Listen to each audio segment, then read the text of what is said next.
Machiavelli lahir di Firenze, Italia, di tengah intrik politik yang bikin bingung.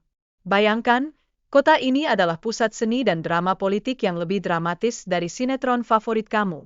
Di sini, semua orang berusaha untuk menjadi raja, atau setidaknya, raja dari skandal.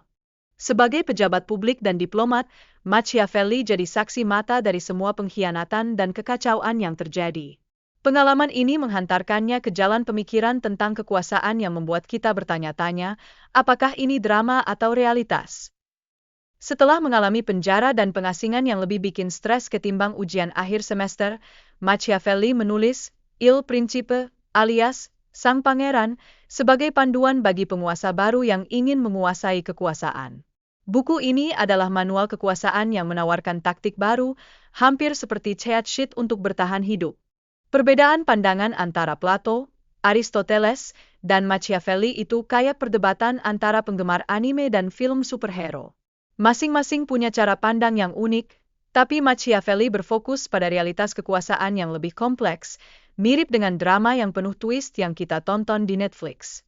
Konsep Virtu dan Fortuna dalam karya Machiavelli bagaikan dua sahabat terbaik yang selalu menemani pemimpin. Ia menekankan pentingnya kemampuan pemimpin untuk adaptasi dan memanfaatkan peluang, jadi ingat, jangan cuma duduk manis saat kesempatan mengetuk pintu. Ya. Machiavelli juga percaya bahwa lebih baik ditakuti daripada dicintai. Kenapa? Karena ketakutan bisa bikin kepemimpinan lebih stabil. Ini seolah memberitahu pemimpin bahwa sikap galak itu bisa jadi strategi, tapi jangan terlalu galak, nanti orang-orangmu kabur kayak pemain elang saat nemuin musuh. Kekuasaan dalam konteks negara seringkali bikin pemimpin ngelakuin hal-hal yang bikin kita geleng-geleng kepala. Mereka perlu mempertahankan militer dan mengatur perbatasan, semuanya demi menjaga kepentingan kelompok. Jadi, ingatlah, saat kamu merasa bebas, mungkin ada yang jagain di belakang.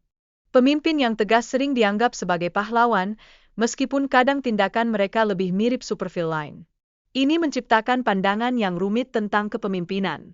Kadang-kadang, siapa yang tahu, mungkin mereka hanya butuh satu episode untuk nemuin cara yang lebih baik. Dalam dunia politik, keputusan sulit itu seperti memilih antara makanan sehat dan junk food. Kadang kamu tahu yang mana yang lebih baik, tapi tetap aja yang enak lebih menggoda. Ini menjadi tema utama dalam pemikiran politik Machiavelli.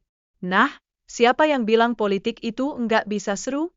Kontroversi seputar pemikiran Machiavelli udah berlangsung lama, mirip drama yang enggak pernah ada habisnya. Banyak yang menganggapnya sebagai simbol amoralitas politik. Sampai-sampai gereja Katolik sampai mengutuk bukunya selama lebih dari 200 tahun.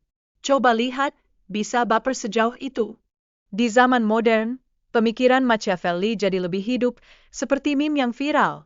Keputusan kini sering diambil berdasarkan kebutuhan praktis, jadi tantangan untuk menjaga nilai-nilai luhur dalam politik seperti mempertahankan skor bagus di game tanpa cheat.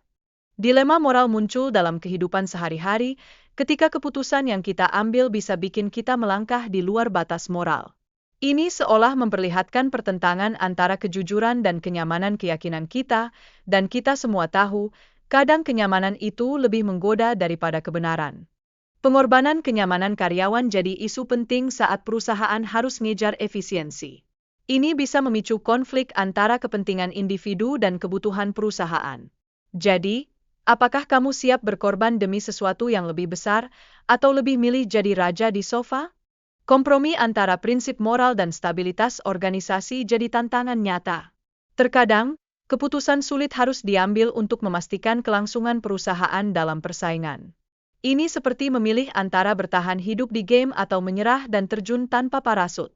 Pertanyaan tentang kekuasaan dan moralitas tetap relevan dalam konteks bisnis. Kita perlu merenungkan apakah ada ruang untuk kebaikan dalam menjalankan strategi perusahaan, atau apakah kita semua hanya jadi karakter di game yang tidak pernah berhenti berputar.